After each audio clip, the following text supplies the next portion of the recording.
Părâneața Grup, de aici din Iași, din seara mea profesională. Vă pot prezenta o iederă Passiflora albastră, în momentul de față în stadiu de înflorire, care până în luna septembrie va ajunge undeva la 300 de metri. Totul pleacă de aici. Planta în sine are, iedera în sine are aproximativ 4 ani și în acest moment este înflorită. Uitați, o frumusețe.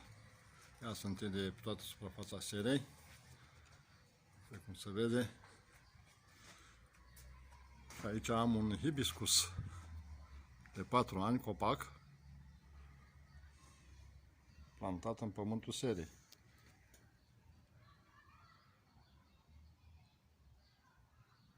Și sus este colecția mea de aloe vera în 5 specii.